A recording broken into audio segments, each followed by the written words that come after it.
ఈరోజు మన టాపిక్ వచ్చేసి మెదడుని చురుగ్గా ఉంచేలాగా ఎటువంటి ఫుడ్స్ తీసుకుంటే మంచిది అండ్ పర్టికులర్ ఏ టైంలో తీసుకుంటే మంచిది అనేసి.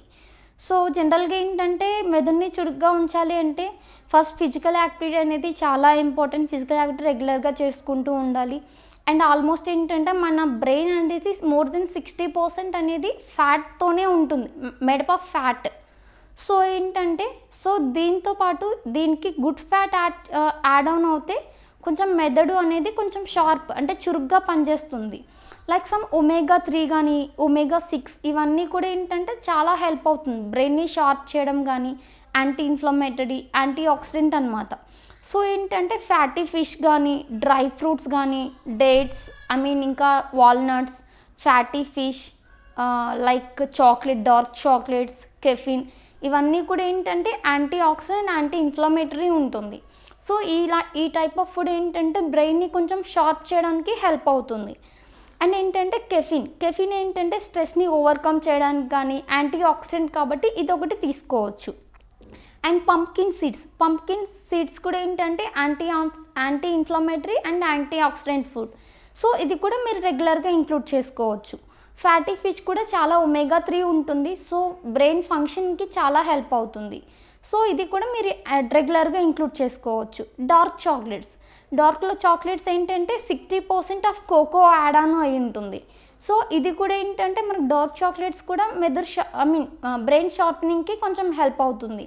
అలాంగ్ విత్ ఏంటంటే హైడ్రేట్ చేసుకోవాలి బాడీ ఎప్పుడు కూడా, లైక్ సమ్ వాటర్ ఎక్కువగా తీసుకుంటూ ఉండాలి. సో అప్పుడే కొంచెం లైక్ డిహైడ్రేషన్ ఓవర్కమ్ చేయడానికి కానీ, హెడేక్ ఓవర్కమ్ చేయడానికి కానీ, సో కొంచెం లైక్ యాక్టివ్గా ఉండడానికి కూడా హెల్ప్ అవుతుంది. So you have to hydrate your body every time కూడా. And fruits you can include regularly. Some berries కానీ, క్యాన్బెర్రీస్ కానీ ఇలాంటివి రెగ్యులర్గా ఇంక్లూడ్ చేసుకోవచ్చు.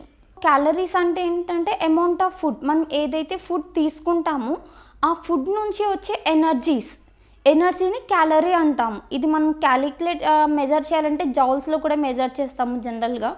సో ఏంటంటే మనం ఏదైనా ఫుడ్ ఇన్ ఫ్రూట్ కానివ్వండి, any kind of vegetable, any juice కానీ, ఇంకేదైనా లిక్విడ్, ఎనీ ఫ్రూట్ ఏది తీసుకున్నా సరే ఒక పర్టికులర్ ఫుడ్కి మనం తీసుకున్న తర్వాత వచ్చేది అంటే ఎంత అమౌంట్ ఆఫ్ ఎనర్జీ వస్తుంది, దాన్ని క్యాలరీస్ అంటాము. సో ఏంటంటే మనకు ఇప్పుడు ఏ టైప్ ఆఫ్ ఫుడ్లో ఎక్కువ క్యాలరీస్ ఉంటాయి అనేసి, జనరల్గా ఏంటంటే 0 క్యాలరీస్ అనేది జనరల్గా ఏది ఉండదు. ఒక ప్లెయిన్ వాటర్ వచ్చేసి 0 క్యాలరీస్. రిమైనింగ్ ఏంటంటే క్యాలరీస్ తక్కువగా అనేది జనరల్గా నార్మల్ అంటే based on glycemic index base చేసుకొని కూడా ఉంటుంది. సో ఏంటంటే ఇప్పుడు ఎక్కువ హెవీ క్యాలరీస్ ఉన్న ఫుడ్ ఏంటివి అంటే నథింగ్ బట్ సమ్ కార్బోహైడ్రేట్స్ అంటే స్టార్చ్ ఎక్కువ ఉన్న ఫుడ్. ఈ కార్బోహైడ్రేట్స్ అంటే రైస్ కానివ్వండి, లైక్ బేకరీ ఐటమ్స్ అయి ఉండొచ్చు, కుకీస్ కానీ, క్రీమీ ఫుడ్, చీజ్, బటర్, ఇంకా సమ్ కేక్స్ కానివ్వండి, ఐస్ క్రీమ్స్, చాక్లెట్స్, ఇంకా సమ్ మీట్, ఇవన్నీ కూడా ఏంటంటే ఎక్కువ క్యాలరీస్ ఉంటాయి. లైక్ డీప్ ఫ్రై ఐటమ్స్ కానీ, జంక్ ఫుడ్, పిజ్జా, బర్గర్ ఇవన్నీ కూడా హై క్యాలరీ ఉంటుంది. సో హై క్యాలరీ ఉన్న ఫుడ్ కూడా ఏంటంటే హెల్త్కి మంచిది కాదు.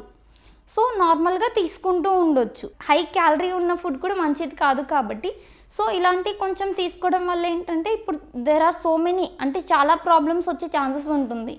లైక్ చిన్న వయసులోనే ఏంటంటే డయాబెటీస్ అవ్వడము, ఒబేస్ అవ్వడము, కార్డియాక్ వాస్కులర్ ప్రాబ్లం రావడము. So there are so many cases కాబట్టి బేస్డ్ ఆన్ క్యాలరీస్ మనం కొంచెం తగ్గించుకోవాల్సి ఉంటుంది. లైక్ బిఎంఐ బేస్ చేసుకొని ఒక పర్సన్ టు పర్సన్ క్యాలరీస్ అనేది డిఫరెన్స్ చేస్తాము. సో అలా మీరు ఫాలో అయితే బెటర్. ఎక్కువ క్యాలరీస్ కాకుండా కొంచెం మోడరేట్గా తీసుకుంటూ ఉండొచ్చు.